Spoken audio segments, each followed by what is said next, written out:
On se retrouve pour une nouvelle vidéo sur Clash of Clans. Donc aujourd'hui je vais vous montrer une composition avec laquelle on peut perf des FTV12 pas facilement, mais si on la gère bien on peut arriver en perf et des FTV11 vraiment facilement.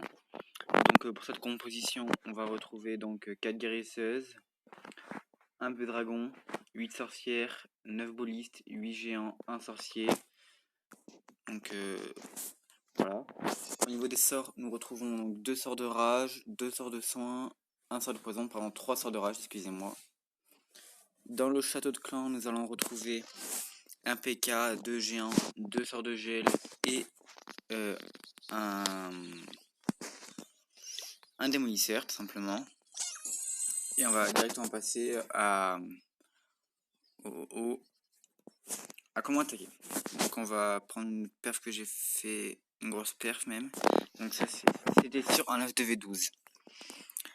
Donc là on voit l'FTV12 plutôt pas mal. Donc là on va partir directement en AQH reine pour essayer de libérer un maximum pour pas que trop les boulistes tournent. Je ne sais plus si j'ai bien réussi à faire cet AQH, mais dans le principal faut essayer de le faire le mieux possible. Bon, je passe un petit peu parce que c'est un peu l'AQH, c'est un peu ennuyant. Là on voit qu'on va faire tomber quand même pas mal de défense, l'arc, tout ça. Donc là hop, on envoie les géants en ligne. Très important, les boulistes et les sorcières derrière.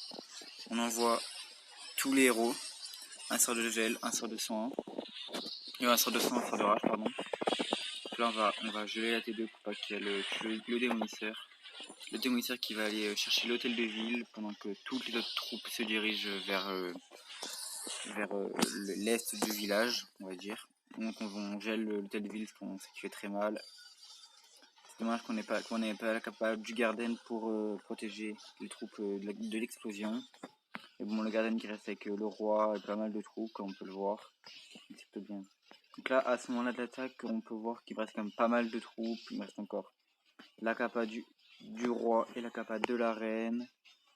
On est vraiment large. Il y a encore le PK qui est full vie au nord du village. On va envoyer le poison pour tuer les petits squelettes pour protéger les guérisseuses. Et là, on voit la reine qui fait un travail monstrueux tout seul, accompagné des petits squelettes. Comme on peut voir, étant donné qu'il y a 8 sorcières, c'est vraiment très fort le nombre de squelettes qu'il y a quand on est en fin de partie, par exemple, qu'il y a une PV solo et qu'il y a toute la reine et 2 sorcières par exemple.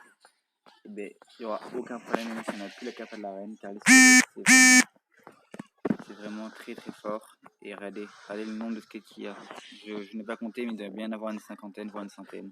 Et on voit qu'on passe vraiment très large sur ces 3 étoiles.